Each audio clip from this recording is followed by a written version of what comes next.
All right, here we are, section 5.6. Title section 5.6 is going to be indeterminate forms and the lhopital rule. The lhopital rule. So we're going to take a look at limits in this section and apply L'Hopital's rule to a limit. I know what you're thinking. Limits? Didn't we get done with those a long, long time ago? Yes, we did, but now we're back to look at them again because in this section we're going to take a look at evaluating limits that we could not evaluate before. Specifically, we're going to take a look at limits of oops, I don't want that marker. I want the highlighter of indeterminate form. Right? We're going to take a look at limits that when you use direct substitution to evaluate them, you either end up with a fraction 0 divided by 0 or infinity divided by infinity. Now, I'm going to be saying the word infinity a lot in this section, and I am just going to say it is implied that infinity can either be a positive infinity or a negative infinity. So this one right here says that an indeterminate form is when you try to do evaluation and you get either form of infinity, positive or negative in the numerator, and either form of infinity, positive or negative in the denominator. Okay, so what's going to happen in this section is we're going to take a look at limits again from way back when, limits of indeterminate form, and we're going to find a way to evaluate them using something called L'Hopital's rule. Now, the reason that this didn't show up way back when, at the beginning of the semester when we did limits, and is showing up now at the end of the semester is because we need derivatives to do this, and we didn't know derivatives back then. Okay? Now, when we did this before, when we did limits like this before, and we had limits like this before, we did things like this. We said, what is the limit as x approaches 2 of x squared minus 4 divided by x minus 2? And you would try direct substitution as your first approach, and your direct substitution would give you 0 divided by 0. And we said, hey, that's an indeterminate form because we're not sure what 0 divided by 0 is, but we know there's a hole in the graph. And so then we would say, okay, whenever we see that, do algebra here. And you would then say, okay, well, I'm going to rewrite that as x plus 2 times x minus 2, difference of squares, divided by x minus 2. I'm going to take the limit as x approaches 2. I'm going to ignore this piece because that's the hole in the graph, and then we get a value of this limit of 4. And that's how we dealt with these.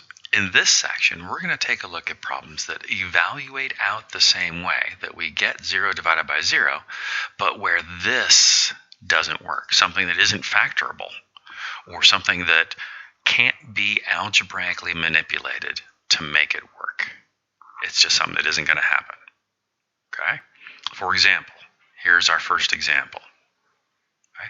My job is to evaluate this limit. If I attempt to use direct substitution, okay, so direct substitution here would give me, what does direct substitution give me here?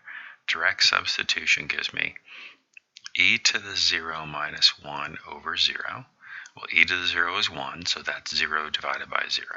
So I know what this means. I know this is indeterminate. I know it means there's a hole in the graph because I remember that from the chapter on limits. But what fails here is there is no way for me to go back to this original expression and to evaluate it in some other way by doing algebra on it. I can't factor that thing in some meaningful way. I can't do anything that I know how to do. I can't rationalize it. I can't think of anything I can do to it that's going to fix the problem because the problem is that the numerator is transcendental and the denominator is polynomial. Okay? If I graphed it, I would get something that looks like this, and there's a hole there. And I can see now that that limit is going to have a value of 2 because the hole is when y is 2. So I know what the answer needs to be, but somehow I need this 0 divided by 0 to work out to be 2. Okay? Or if I were to go really old school, remember tables of values for x's and y's, and I can see that as we approach from the left, we're approaching 2, and as we approach from the right, we are approaching 2, so that my limit should be 2. I feel very strongly about this, but graphs are only as accurate as the graph is, and what if the answer really, because this is logarithm, or I'm sorry, this is exponential we're talking about here, what if the answer is really something like 2.00001, and I'm never going to be able to see that from a table of values or from a graph? So I need a technique. I want a technique that's more accurate. So to make this happen, I'm looking for a more accurate technique. That more accurate technique is something called L'Hopital's rule. Now you'll see this name written several different ways. Some people put this, I don't even know what it's called. Some people put the hat on the O, some people don't. Some people put an extra S in here so it looks like hospital. Some people don't. Right? I don't know what the correct spelling of his name is, and I am not going to make an argument one way or the other. Some people call it lhopital, some people call it lhopital. I don't know that it really matters, right? But it's a technique that we can use to evaluate limits of indeterminate form without having to do what we did with the algebraic manipulation, not having to factor or complete squares or any of that business. So let's look at the requirements. First off, we have to have two functions f and g that are differentiable on an open interval containing the value c where we're taking the limit. Okay? So we have an f of x and a g of x. And if you look down here at the definition, f of x is our numerator, g of x is our denominator. Right? And then L'Hopital's rule says that if the limit of f of x divided by g of x produces an indeterminate form of 0 divided by 0, then the limit can be rewritten as f prime divided by g prime, provided that g prime doesn't give us 0 when f prime doesn't also give us 0. Right? So let's go back and look at the example I talked about earlier. Remember the one we talked about earlier? I know the answer is 2. So in this definition here, that's little f. Here, that's little g. Then according to L'Hopital's rule, since direct substitution gives us indeterminate form of 0 divided by 0, I should be able to take and write this as the limit as x approaches 2 of f prime over g prime. So this right here, that's little f prime. This right here, that's g prime. And now if I evaluate that by direct substitution, 2 times 2 is 4, and I get my 4. And I didn't have to factor. So this is L'Hopital's rule. L'Hopital's rule is a way to evaluate limits of indeterminate form. Right? Indeterminate form means 0 divided by 0, or any of these down here. Any of the infinities divided by infinity. So positive infinity over positive infinity, negative infinity over positive infinity over negative infinity, or negative infinity over negative infinity. Any of those are considered indeterminate form, and we can use L'Hopital's rule. And I will go one step further. If, after applying L'Hopital's rule, and you try direct substitution, you still end up at one of these indeterminate forms, the 0 over 0 or the infinities over infinity, you can apply L'Hopital's rule again, and again, and again. There is no limit to the number of times that you can consecutively apply L'Hopital's rule. So if you do it once and you still get 0 over 0, do it again. And if you still get 0 over 0, do it again, and do it again, and do it again. And you can run this several times to get what you need. All right, so here's our first example. I'm handed a limit. Now, the thing that I remember from the section on limits is the first thing that I always do is I try direct substitution and see what happens. So that's going to give me 1 minus the cosine of 0 divided by 0 squared. Cosine of 0 is 1. 1 minus 1 is 0. 0 divided by 0. Check. I have indeterminate form of 0 divided by 0. So I should be able to, as long as I can take derivatives, apply L'Hopital's rule. Now here is a little piece of notation that is incredibly common. We put this little equal sign with a little LH or L period H period above it to tell the world that to get from the first step to the second step, L'Hopital's rule was applied. Okay? And so by applying L'Hopital's rule, derivative of 1 minus cosine x gives me positive sine x. Derivative of x squared is 2x. And now I'll do direct substitution. So by direct substitution, sine of 0 divided by 2 times 0. Oh, what do you know? Look where we're at. 0 divided by 0. So what does that mean? Did you say do it again? I know you did. So I'm going to apply L'Hopital's rule again. And because I'm applying it again, I'm going to use that notation again. And so when I apply it again, I get the limit as x approaches 0 of derivative of sine is cosine x. Derivative of 2x is 2. Direct substitution, I get the cosine of 0 divided by 2. The cosine of 0 is 1, so I get 1/2. And so if the yellow one has a limit of 1/2, that means that the blue one has a limit of 1/2, which means that the original problem has a limit of 1/2, or for this problem, 1/2 is the indeterminate form 0 divided by 0, or is the value of the indeterminate form 0 divided by 0. I'll say it like that. Okay? So this is L'Hopital's rule. It's just a way to evaluate limits that we previously couldn't evaluate because algebra failed us. We couldn't factor these things to make them work. And what you'll notice is most of them will end up being mixes of different types of functions, and that's why algebra wouldn't work. Mixes of different types of functions. If I attempt direct substitution, by direct substitution, I get e to the 0 minus 1 over 0. That's 0 divided by 0. Okay? So I will use or apply, if you like it better, L'Hopital's rule. So this becomes the limit as x approaches 0 of numerator derivative e to the 2x chain rule. That's going to be 2e to the 2x over 1. The denominator is 1. Direct substitution. I get 2e to the 0 divided by 1, 2. So a moment ago over here, 0 divided by 0 worked out to be 1/2. Here, 0 divided by 0 works out to be 2. That's why they call this indeterminate form. Because 0 divided by 0 can take on any value depending on the situation, any number of values. Right? All right. Here's a different one. How do I do direct substitution if I'm taking a limit at infinity? Well, what does a limit at infinity again mean?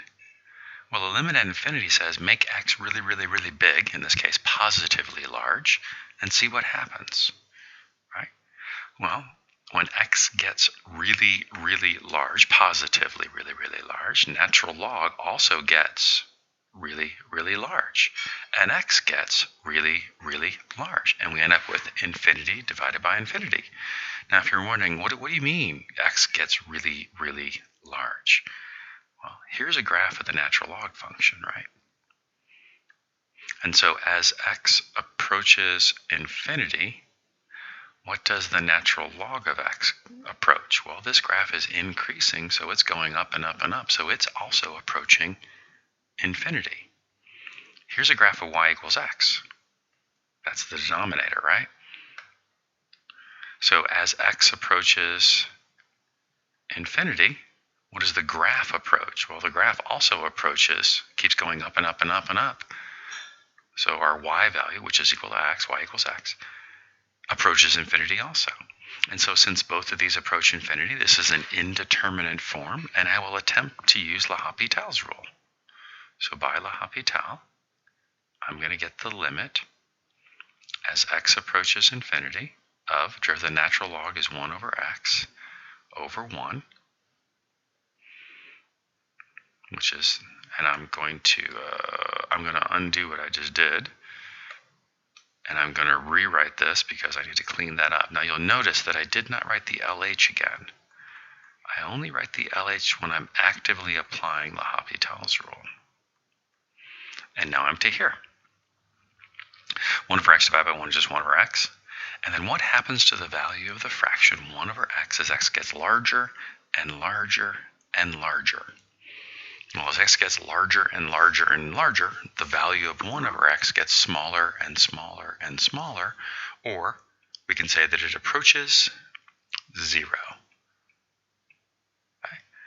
So the limit of 1 over x as x approaches infinity is 0, which means that the limit of natural log of x divided by x, which is infinity divided by infinity, also approaches 0. Now, if you're wondering how this can be, how really, really big divided by really, really big can be equal to 0, it's because the denominator is getting bigger faster. Okay? Imagine two people start out at the start of a race, and they both run fast. Okay? But we have two runners, and we're going to call them runner A and runner B. And runner A runs much faster than runner B.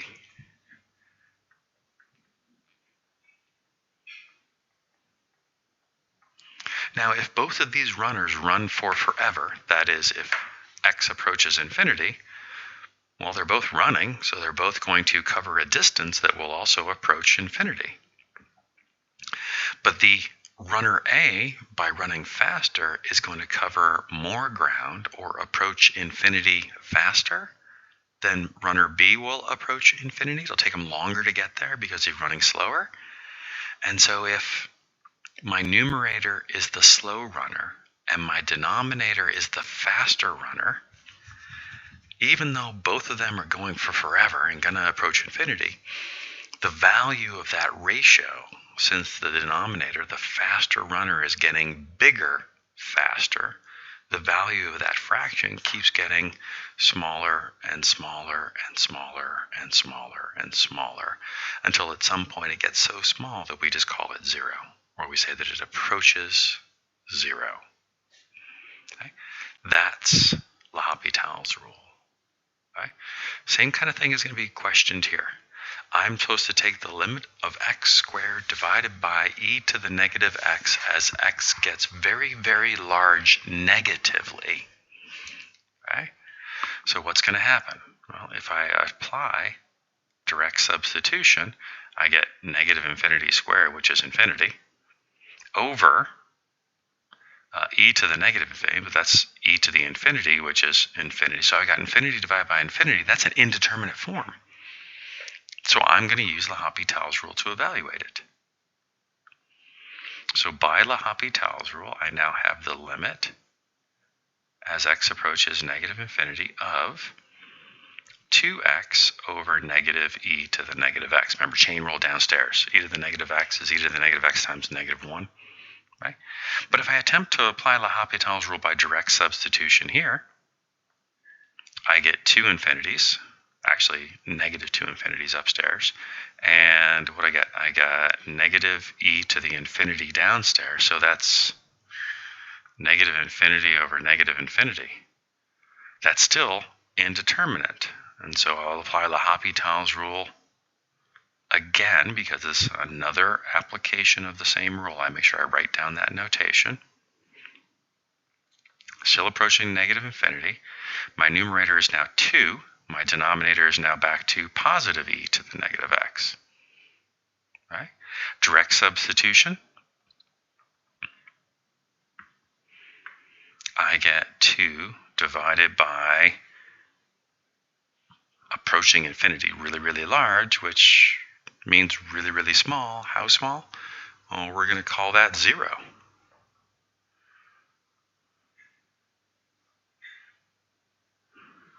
Okay? And so the limit as x approaches negative infinity is 0.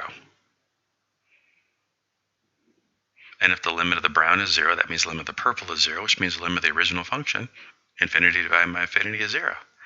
Again, this is another situation where while both the numerator and denominator are getting large, infinity, the denominator is running so much faster that that ratio, that denominator of that fraction, is getting so much bigger, so much more quickly, that the value of the fraction approaches 0.